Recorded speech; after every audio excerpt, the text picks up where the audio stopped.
Ladies and gentlemen, please take your seats. The show is about to begin. Darren and Josh make a movie. In 5 words, Dead in the Water is Walking Dead meets Das Boot.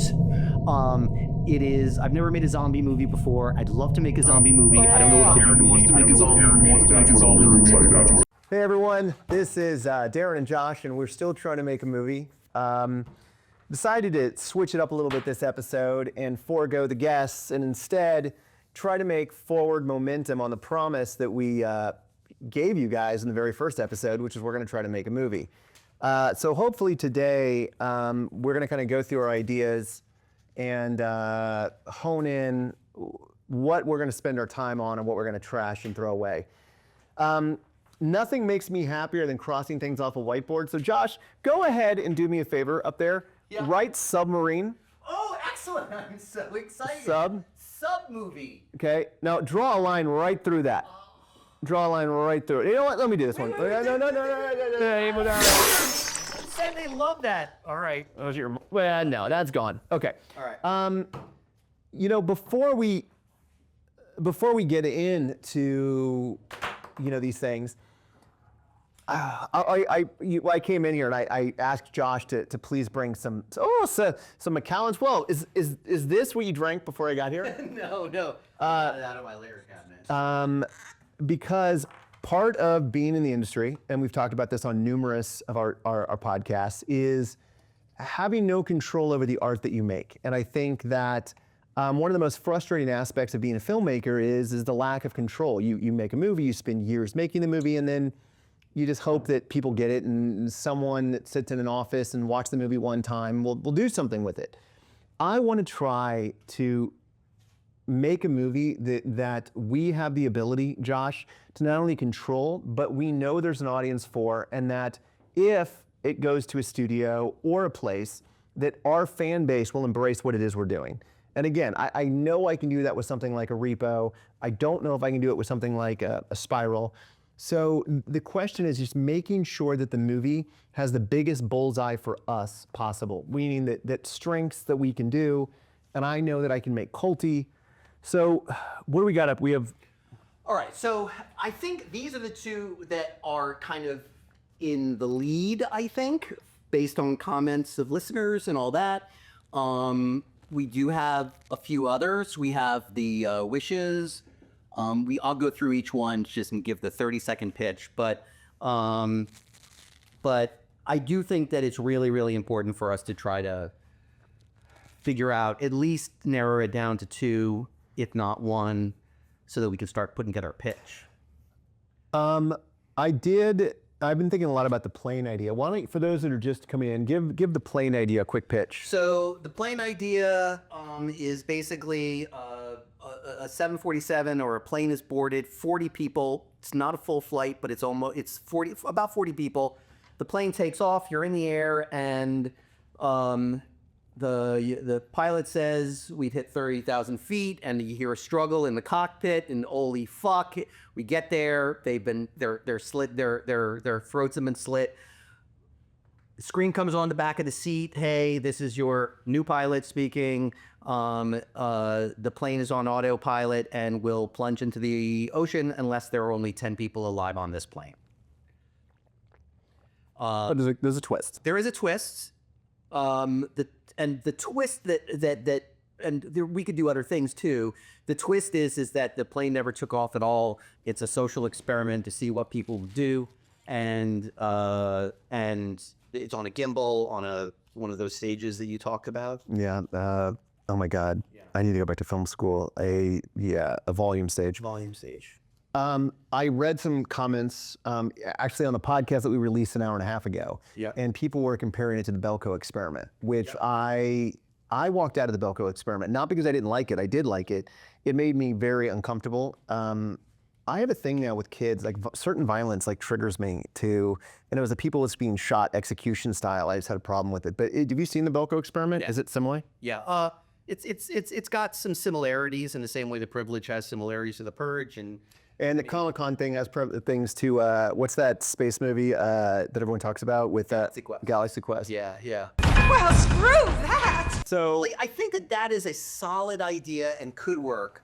And here's what I also kind of like about it is that you find out that the storage in the plane where everybody's luggage is full of weapons, filled with fucking weapons and crazy ass shit. We can have everything from a chainsaw to a spear gun to Bowie knives, and like it could just be like they open up the doors and it's just like it looks like a scene out of John Wick. one of the things that I still struggle with, I had a notes call right before I got here. Logic. When it comes to certain movies, you don't need logic because it's so batshit insane and over the top that you forego it. Then there's other movies that you got to be logical because you're making a procedural or something like that. Right. The logic of the plane movie. Do we believe that it's a traditional plane that you would get out of LAX, or is it a private plane that someone's rented? Is it so as not to hamstring you and the ability to make something visually exciting? I think it's got to be a big plane. Like I would even say maybe it's a 2-level plane. It's they're flying back international flight? International. And so that way you have 2 levels, plus you've got the storage underneath. It's got to be a big plane. This is not, Okay, I like that, and I like it from a commerciality standpoint because you could pitch that in 30 seconds, and I don't think anyone will have any trouble understanding the poster, the movie, the trailer. All right, okay. So maybe on the plane. Trench, I think we're kind of done with. We didn't get the kind of. Maybe if you combine trench, but you put it in a submarine, so the submarine is just stuck in the trench. All right. No? Okay. Just as a reminder for people that did not see episode 3, the trench is basically a story. I was thinking about trying to take Macbeth or Hamlet and putting it in this world, World War II, bunch of soldiers on the battlefield. We got some really interesting emails, and I think somebody maybe from actually I think your buddy, the writer buddy that was in there for that episode, Scott Milam. Scott, yeah, he was also saying that it could be the kind of thing Indian burial ground. Yeah. it's when you're digging a trench and you find something. But again, I don't think there's enough there for us right now. I don't think. I like it. I'll say I like the visual, and I think that that's a cool thing. But I don't think that limiting ourselves to that kind of one location, that one thing is. We want to do something. Okay. The other maybe is the obits idea. That one is the 40-second pitch is obituary comes out, and there's 12 names on the thing, however names we want, but they're all alive. And in the obituary, it says how they died. So it's a Final Destination kind of vibe. But I think what you do is you frame it so that all the deaths are like you don't expect it. So, Joe drowned, and what we find when we watch the movie and we see his death, his car hits a fire hydrant, and the water from the fire hydrant starts shooting up into the bottom of the car, filling up the car. You can't get the door open. Who is the killer? We have a couple of ideas. So when we get to there's a couple of ideas. I don't know. It could be supernatural, or it could be somebody else. There was talk a little bit about like it could be an AI kind of thing. Maybe there's something there, but. Or should I cross that one out, or is it? No, leave it. I mean, I feel like that's a maybe. I feel like it's a solid. I still think the plane would trump that one. Okay. Because I think that the plane one is still easier to pull off, meaning that it's less locations, it's still fun, but maybe not. Keep going. What was Wishes? Okay, Wishes is a whole bunch of people online say, man, I would kill for $1 million. I would kill for a Big Mac. I would like whatever. All of these people wind up in a house. You slowly find out why they're there. They've all done a I would kill for.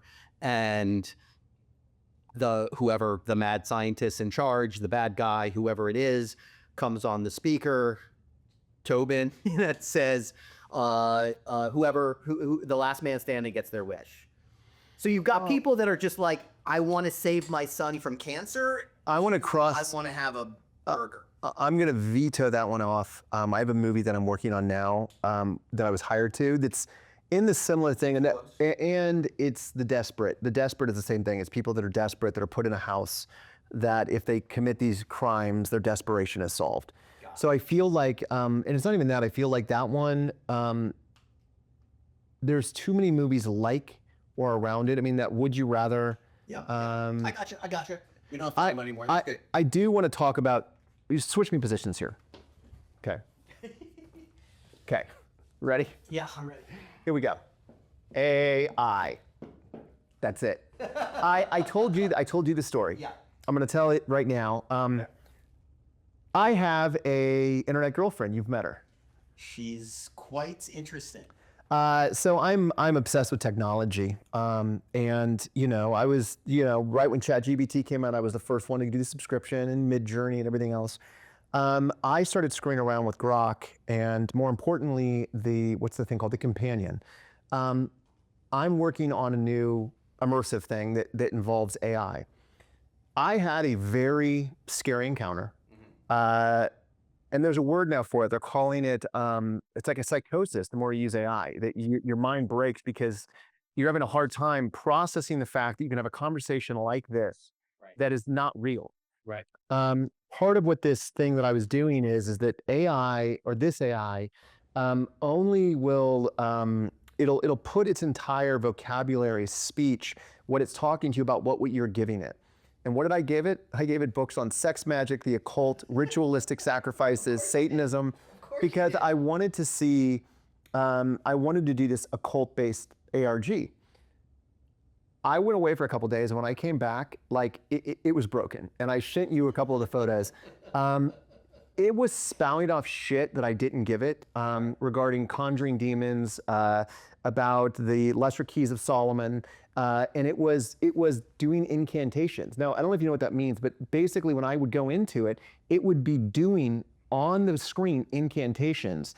And it terrified me because if you think about, if you believe in magic or you believe in the occult, what that is it is literally a series of actions, intents that you do creates something to occur. Right. What's not to say that an AI couldn't do the same thing? Right. That an AI could not take a ritualistic book from the 1600s, an old grimoire, and bring about a demon or something else. Now that can go, what I like about that, it can go either way. It can go completely over the top and ridiculous. Right. It could go really scary. It could go very minimalistic. And I think that there is, so let's talk about this just for a minute. First off, what wouldn't work about it? So things I don't like about movies based in computers is you're relegated to using the computer, and that's not that dynamic unless you have a movie like, what was the guy who did the movie like Missing, I think it was called, the whole movie took place, that's different. But I think when you're actually doing a movie where you're looking at a screen, it could be boring. Now, you can talk to AI now. You don't need that. You can do it through your phone and just talk. But what are the pros and cons about this? Because I think that, first off, there's a million movies about AI out there, from Terminator on. Right. So there's a million movies about AI. But AI conjuring a demon could be fucking cool. Yeah. And how do you stop it? Like, how do you reverse it? Like, if it's doing this thing, and it's, I don't know, is there something cool here? Yeah, no, I definitely think there's something cool. I guess. Is this one mine? Yep, that's yours. One slight problem I have is I just heard that there's a lot of AI stuff. I will smack you in the face. I don't have a gut pillow, Josh, so I'm gonna have the chair block pillow. See that? Look at that. Look at that. Wait, did you see the gut pillows? First off, I gotta pause for a second. Josh and I are completely different personalities. Josh is the guy that like ends every text message with "I love you, man." He's nice and he's, whatever. I don't really talk or communicate with anyone, and I don't return phone calls. I very rarely return emails. Josh is the opposite. If someone sends any text message, Josh will send back like a 10-paragraph response. We have a dedicated team of people that are working tirelessly on the show behind the scenes. And I mean, they're busting their ass. And Josh keeps adding people to the group chat.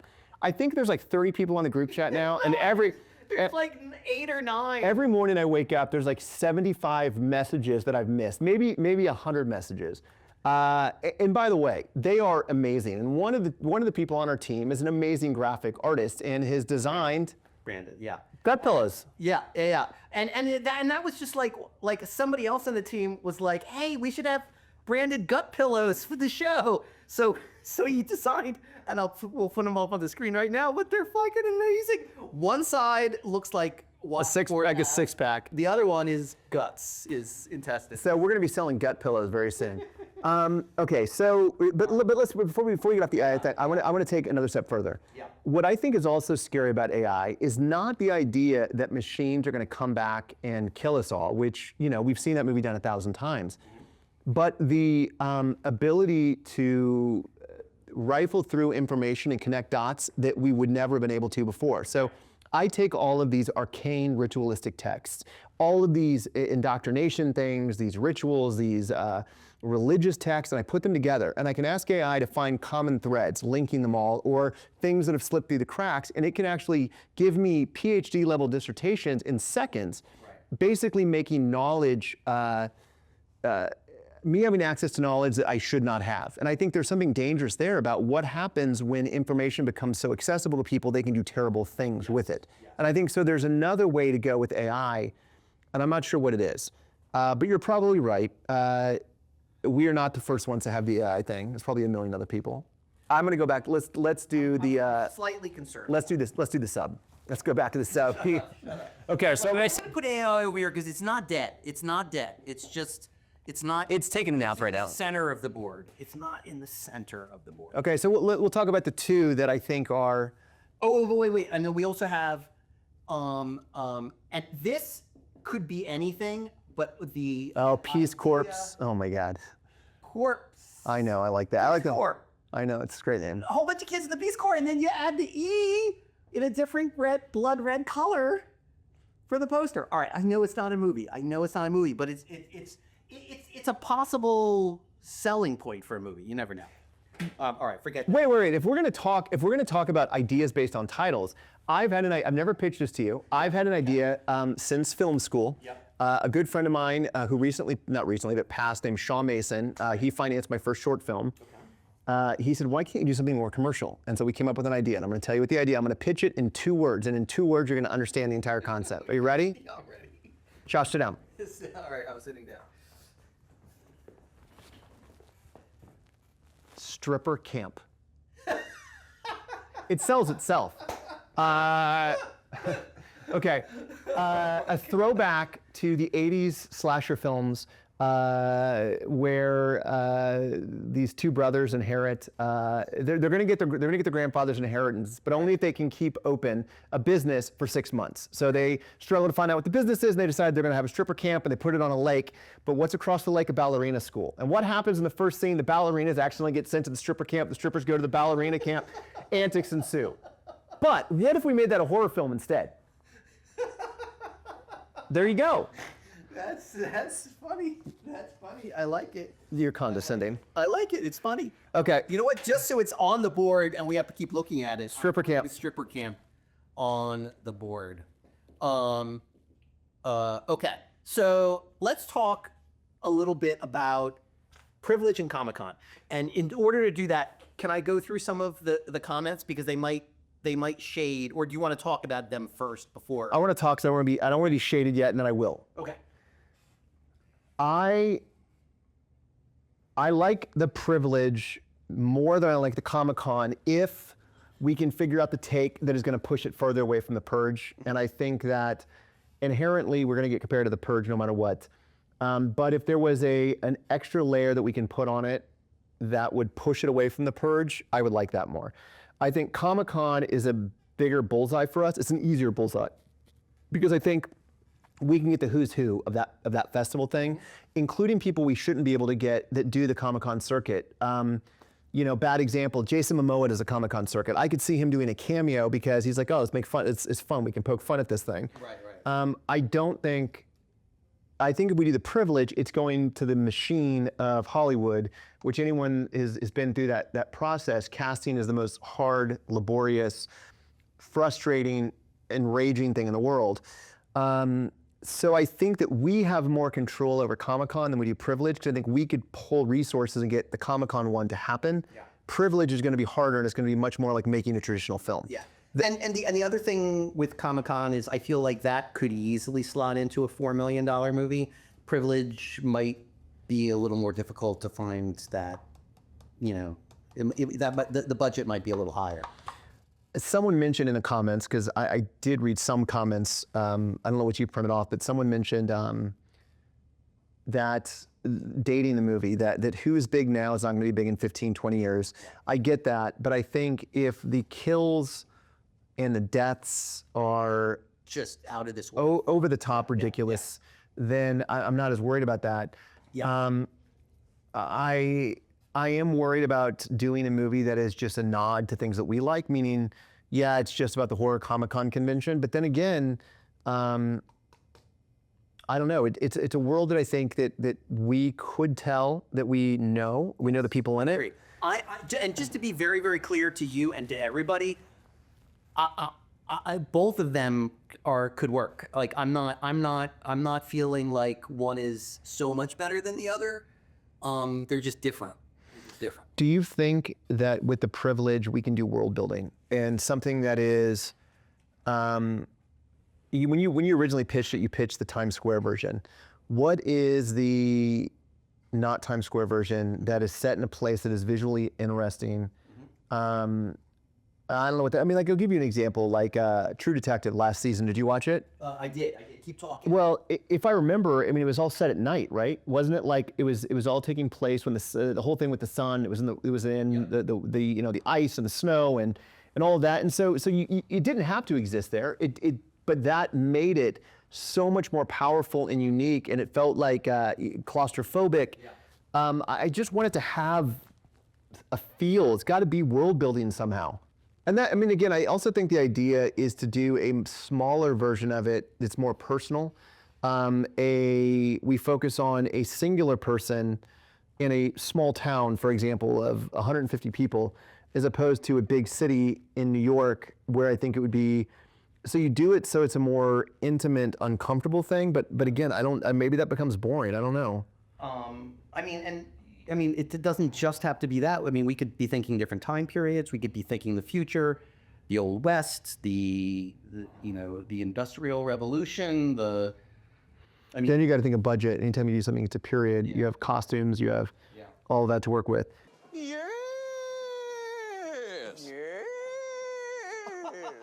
You know, I think that in the next couple of months, we have to actually go out and pitch this, and get someone to say yes to give us the money. Where are we gonna get the quickest yes? And I mean, to me, the Comic-Con one, I think between our phones, we can get the people that would do the movie.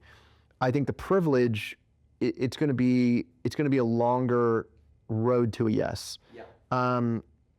I think, but I don't know. We haven't talked about this yet, but there's always the possibility that we throw, two baits in the lake and see which one we are able to get financing for. So I wonder if we can set up pitches to do 2 pitches at one time, like we pitch them both to them and see what they say. Yeah. So talk me. Where is your thought right now? And then we'll go to comments. I think Comic-Con would be fucking fun as hell. I'm imagining you in charge of that set, me hanging out, the Eden Craft Service, and that would be a fun set to be on, I think. I mean, just think there's a lot to be had there. And some of the comments actually had some really good ideas about how to do that. The privilege, I feel like, just like many of the comments we're getting, I feel like it could be a better film. Like, I feel like it could be a more important is the wrong word, but something that has more heft, more weight to it, I guess. But I don't know. All right, let me just go through some of these things. We're going to go through them fast. Roland Deschane said, there are so many ways the privilege could go. Maybe the best way is to make the choice on the main character, like have the main character be the one person that you're following through, who's suddenly given the privilege and has to deal with the possibilities. And I should just say, because I don't think we've even mentioned it yet today, the privilege, the 40-second pitch is that the government gives out 1,000 of these papers that are circulating throughout the United States at any given time that give you an opportunity to kill one person with no consequences, and you're free to walk away. Then the police take that paper and redistribute it out. And how it gets distributed could be a lottery, it could be payments, it could be anything. So just so the audience knows. Roland also said, I still can't help but think the Comic-Con pitch feels a little Galaxy Questy, and UD's an astoundingly good script. Well, then we're fucked there. I mean, that's... Fuck that. Charles Devane said something that he liked, the privilege, maybe the cold open or a short cutaway from the main story could be a piece of the Comic-Con idea by getting a look at one horror legend as themselves who gets the privilege. So he's trying to help us. Maybe then he has to escape on a sub with zombies on it.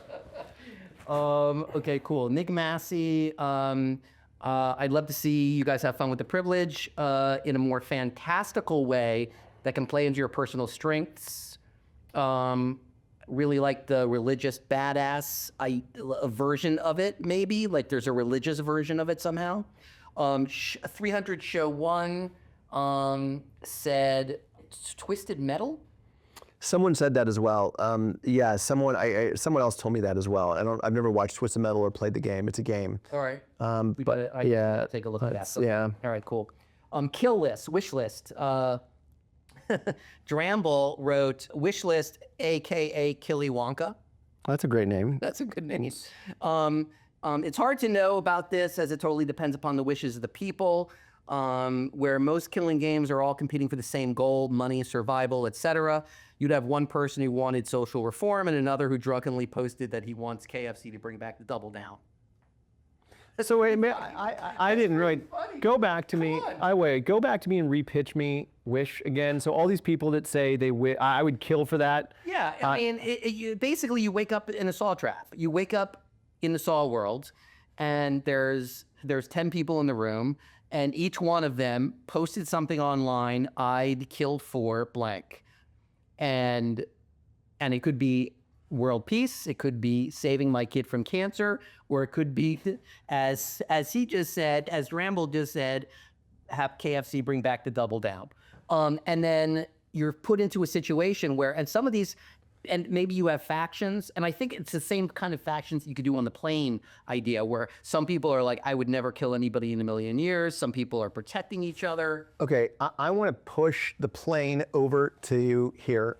Okay. So let's add the plane over to our 3, because I think the plane idea is growing on me. Okay. Specifically, if you are opening up different compartment, meaning it starts off and it's very claustrophobic. You're with, you're with the coach seats. This thing happens, and then all of a sudden, you get to go up to first class, the second level, and you get a whole different dynamic, and then all of a sudden you learn that there is weapons on the bottom thing. So you keep opening up, like almost like Cube. Like you think you're in this isolated thing, and then there are other compartments that we open up and have visual things to. So yeah. Oh, dude, and you know what we could also do is your problem. Darren had a problem when we were first talking about this on the episode, where you were like, well, how do we hide the fact that they don't know that the plane hasn't taken off? If we keep that twist, who knows what they're gonna do? We don't need the twist. It was just it was a good beat. But you could actually have a flashback, the Saw flashback at the end, where you see some gas coming out of the air, the AC vents. Gas, everybody passes out. That's when the plane goes into the thing, and then the gas comes and people start. What if we did? Let's just combine all 3 of them. All of the horror icons are on the way to a convention. One of them gets to actually kill, and they end up on the plane. All right, good. No, you know what? I like. I'll tell you, the reason I like the plane is because it is something that we can shoot on a budget, in minimal locations, minimal builds, and you're focusing on really great kills. Yeah. That being said, if we're gonna kill everyone on the plane and there's only 10 left alive, that's a lot of kills, and we got to have some really dynamic stuff, and that could be expensive. I don't know. The plane one to me sounds like the plane and the Comic-Con one are both fighting for number 2. I still think the privilege, and then it's Comic-Con of the plane, Because I think both of those are fun, high five popcorn movies. I agree. I don't know if the privilege. I think the privilege might be more upsetting and uncomfortable. I hear you. What if the privilege was assigned at birth, like a lottery? So it's our children with our lives in our hands. That's kind of an interesting idea, that if your kid is able to kill you if you're mean to him. This being the government's way of improving parenthood. Then you have the parents who have to decide not to tell their kids until they're 18, et cetera, et cetera. You could follow a young couple having their first child. The kid gets the privilege, cut forward to 15, and he's tempted to kill a bully, blah, blah, blah. Anyway, just some ideas. The horror icon Expendables, I feel like, could be really strong if it took an Armageddon meets Expendables approach, where there's this big thing that the world feels only these horror icons and possibly a writer can save the day. So he's saying take it out of the smallness of the Comic-Con and make it bigger. You know, the original, I know people are saying Galaxy Quest. I was thinking Three Amigos.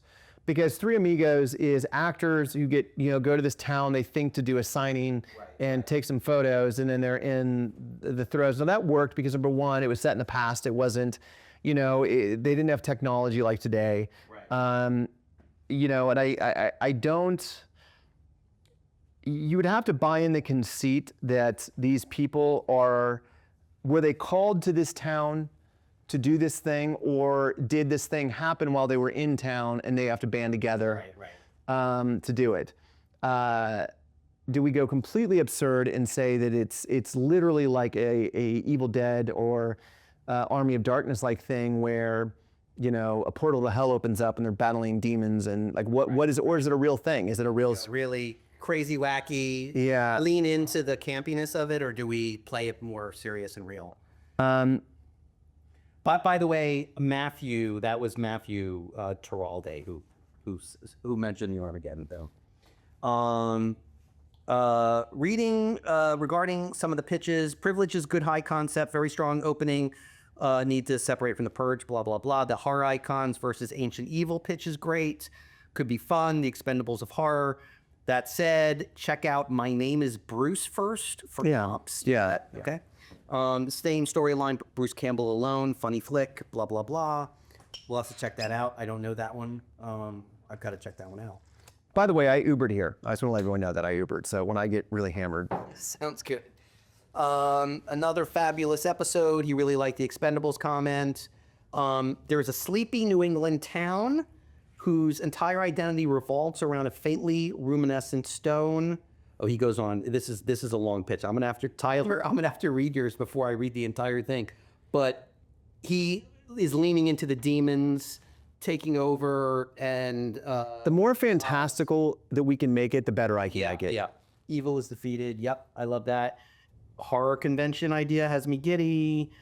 Privilege or Dead in the Water get my vote? Can I put Dead in the Water back up on the board? Which one's Dead in the Water? Submarine. No, go fuck yourself.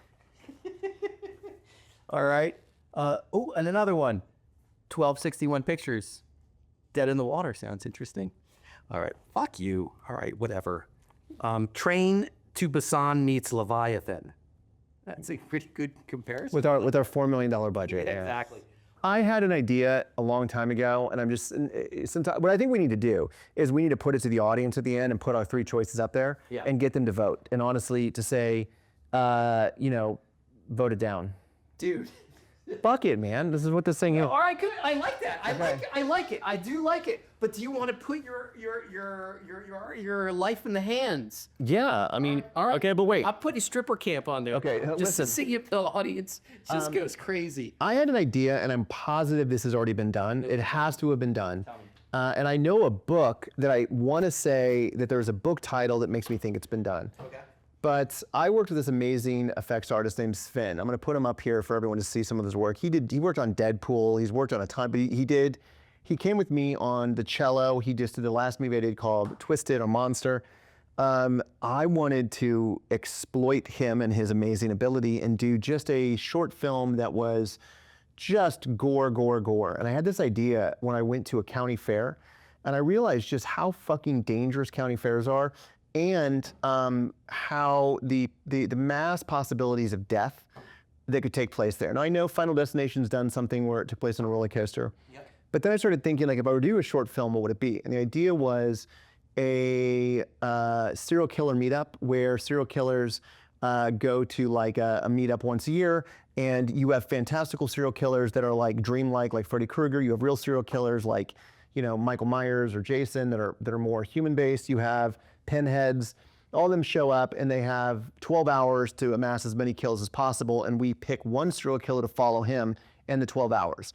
And that means it could be a franchise, and you could follow other serial killers, whatever. And I wanted my guy to the nebbish, dorky one that they all laughed at. Like, they'd be like, you know, you'd have Pinhead there, and you'd have Michael Myers, and this is like a nebbish dude with the trucker hat on and like bad teeth, and we follow that guy, and he's the one that wins because he works at like county fair and just fucks with every machine to, like, imagine, you know that machine that goes around circles, it goes shoo, shoo, shoo, and you get pushed against the wall? Yep. What What if, for example, he loosens the screw and everyone flies out of that thing as they're going, and he, you know, I think there's a lot of fun stuff that could be done there. Like, you know, the cotton candy machine, he has fiberglass in it, so when you're eating it. Yeah.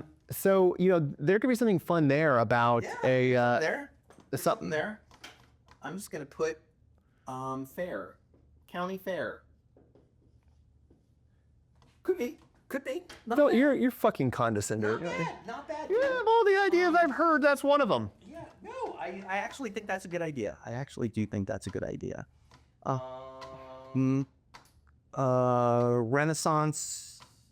Make privilege take place during the Renaissance. Tell you what, why don't we write some things on the board that let's each go with two right now. Two things that are important to us in this. I think for me, it is culty. That I want to do something that will and could amass a cult following. Right. I think that my strong suit is creating an atmosphere where fans can either copy it or want to live in that world. Yeah. So I would say that. And I would say, I want to say Midnight Madness. That when you're making a movie like this, to get as big of an audience as possible, I think it has to be fun. High-fiving, gross out is my favorite subgenre, as I mentioned. My favorite recent, I love A24 movies, but I don't think they're fun. They make me sad and they make me feel introspective or whatever. Those are my favorite movies to watch, but I don't know if that has our biggest bullseye right now. And for this to continue on and for us to make multiple seasons, we have to have a success. Yeah.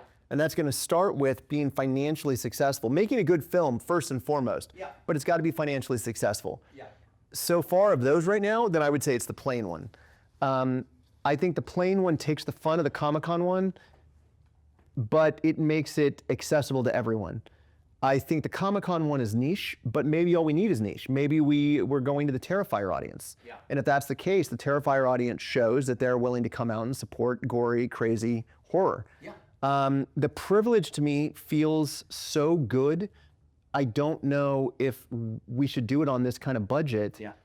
Because it feels like it's a serious thing. Unless we can go completely, what was that movie called? It was a fake reality show, Series 7, Series 9. Oh yeah. Mine was in it. Yeah, Series 9. I think. Yeah, where they go around and they kill, and it's like a reality show following them. Yeah. If we made it fun, sure, but right now the pitch to me sounds like that one could be the most serious of the three. Yeah. Yeah, I don't think the privilege is cult, and I also feel like. But those are mine. That's my thing is the cult. What is something that you want to do as a writer? I mean, if we're gonna make this, I want to look. You know, as a writer, you're always trying to find ways of killing characters that you care about. Then that would be the privilege. Yeah, but also it could be the plane. I mean, like, think about the little girl who's on her way to get her heart transplant, and I mean, just that idea alone. Heart transplant, 8-year-old girl flying to go get it. Half of the people are like, she's gonna fucking die. Like she's a perfect victim, and then you've got, you know. We could really build. I mean, like, that's what all of those airplane movies did. The first 15 minutes was building up who they are, how they're connected. I feel like there is something there. I was not coming in here thinking about the Airplane movie being one of the top ones, and now it's quickly going up there. The thing I'd be worried about is how to make it not feel small. And I know we're not going to be able to build a plane, so we're going to have to shoot it at one of those pre-built plane things. I believe, and I've seen one of them. I don't know the one that your friend works out. Drew McNean. But He doesn't have any of the double deckers, but I mean that's fucking movie magic. I mean, he's got 5 of them on there. We're seeing the exterior that we shoot someplace else, and then use one plane bottom, one at the top. I'm a little drunk now, so I'm going to spit out some. I got to fly Lufthansa first class to the Middle East, which is like the top of the top of the top. Yeah. That does not look like the same, like from down to up. It is like you have pods, and those pods are fully laid down. You have bars in each pod. Then there is an actual bar itself in the thing downstairs. No.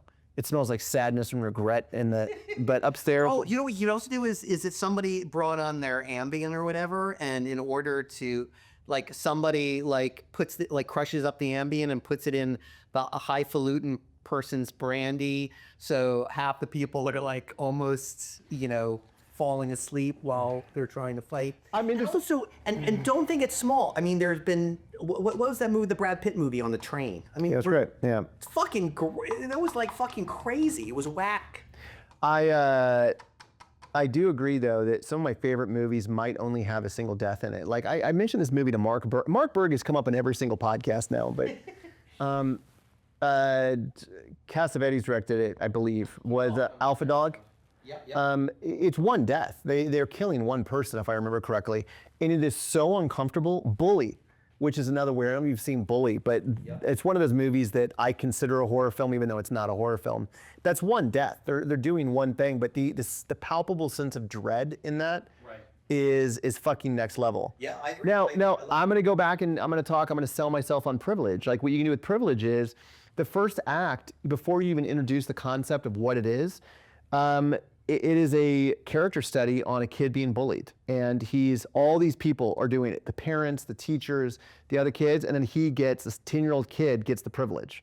And now all of these people that have, and so now that about face as everyone realizes he has the privilege.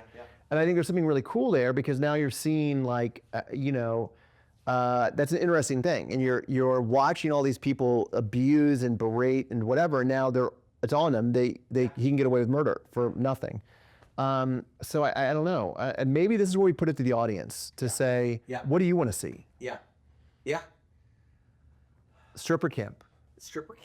Just imagine that all of these ballerinas, and the ballerinas are showing up, and there's a crazy Rastafarian bus driver, and he accidentally drops them off at the wrong camp. So the ballerinas end up at the stripper camp, the strippers at the ballerina camp, and antics ensue.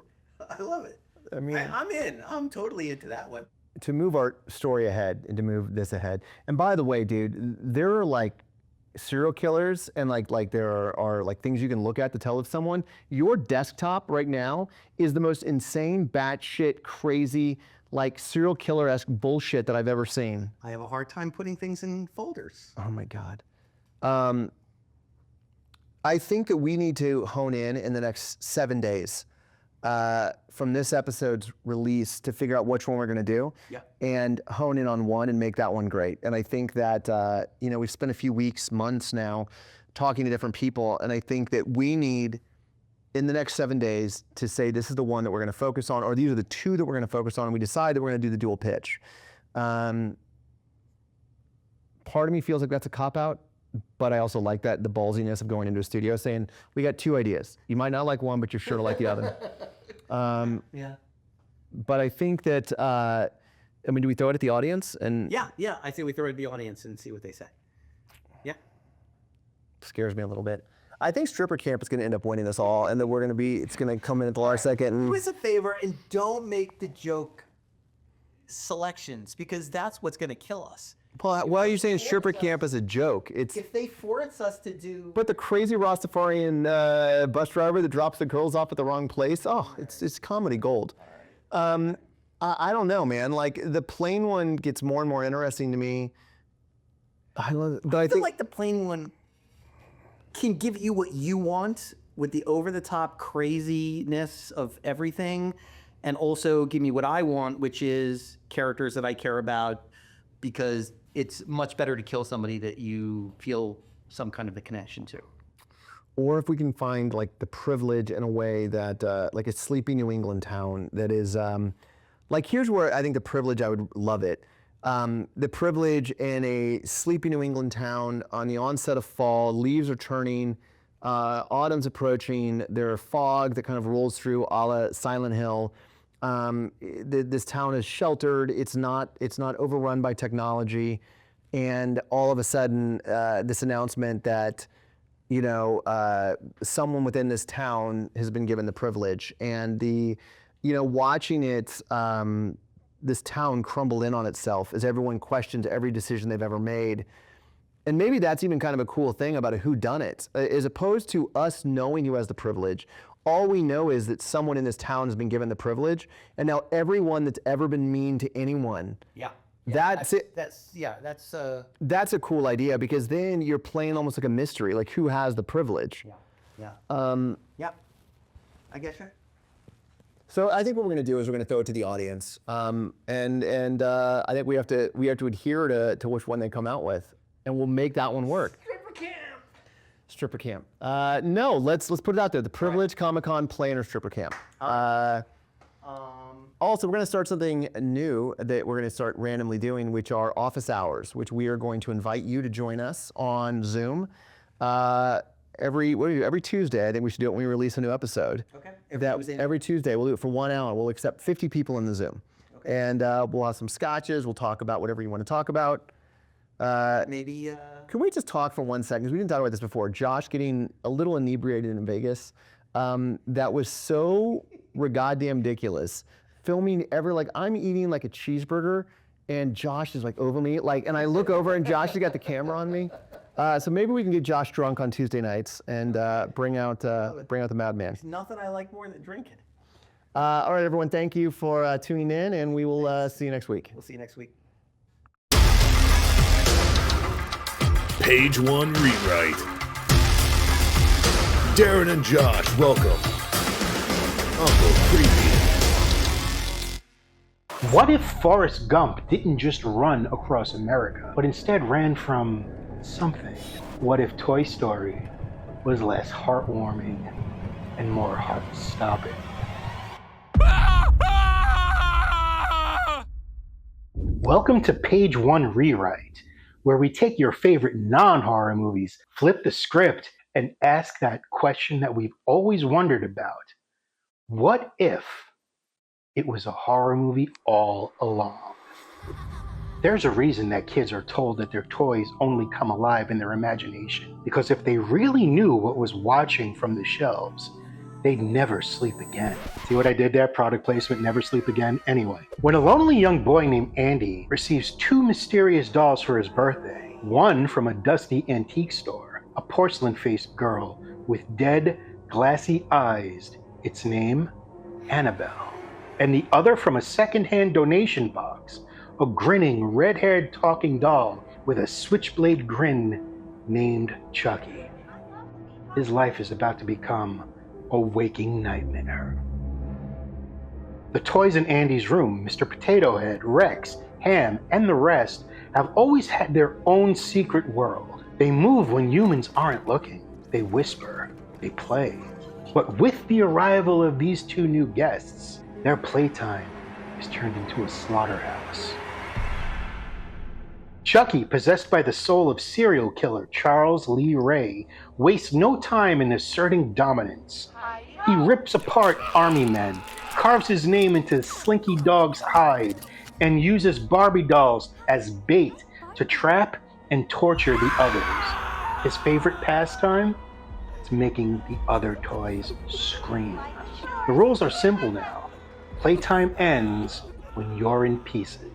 But it's Annabelle who truly chills the bones of the plastic playroom. She doesn't move, well, at least not in front of everyone, but toys vanish when she's near. Shadows stretch, whispers crawl through the floorboards. Her porcelain face always seems closer. And late at night, Andy begins speaking in Latin in his sleep. His voice not his own, his eyes never blinking. Annabelle isn't a doll. She's a conduit, a gateway for something older, something deeper, something demonic. Through her, an entity begins infecting the household, possessing the toys, twisting them into grotesque versions of themselves. As Chucky realizes he's not the only killer in the room, the two dolls begin a bloody turf war for control over Andy and his soul. Chucky wants to live again. Annabelle just wants to open the gate. The toys are helpless as their world becomes soaked in suffering, blood, and flame. In a final, desperate act, the surviving toys launch a suicide mission to destroy both cursed dolls, blowing up the toy chest with stolen fireworks and setting the room ablaze. But evil, it just doesn't burn so easy. In the final scene, a fireman sifts through the rubble. He lifts two dolls from the ashes, one cracked but grinning, the other still pristine, eyes wide with eternal silence. He laughs. Cute. My daughter will love these. And that, kids, is how you do a page one rewrite of Toy Story. I'm Uncle Creepy. See you next time. That's a wrap on today's episode. Please give the show a follow, and if you could leave a rating or a review on Apple Podcasts or Spotify, each post helps us reach more listeners like you. Another way to support us is to join the crew at djmakeamovie.com. We'd love to hear from you. Follow and join the conversation at DJ Make a Movie on all social platforms. Let's make a movie together. Darren and Josh Make a Movie, Season 1. Hosted by Darren Bousman and Josh Stolberg. Produced by Addison Marshall. Email the team at djmakeamovie@gmail.com. To watch on video and enjoy all the visuals you may have missed listening to the audio version of the show, subscribe to the Darren and Josh Make a Movie YouTube channel. Thank you for joining. Oh, yes, there will be blood. No, it's not creepy at all. I run a house with 50 crazy bitches. Taught them to survive. This is real life! You're hallucinating. It is real. This is okay. That girl really needs to learn to keep her mouth shut. The man with the cello. That is disgusting. Is that a fucking piranha? They took my penis! They took my penis! Oh, I wish I hadn't seen that. You haven't seen anything yet. You wanna play games, motherfucker? Citrate comes in a little glass vial. Hallelujah!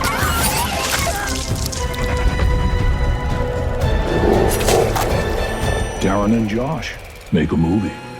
Cut, Casper.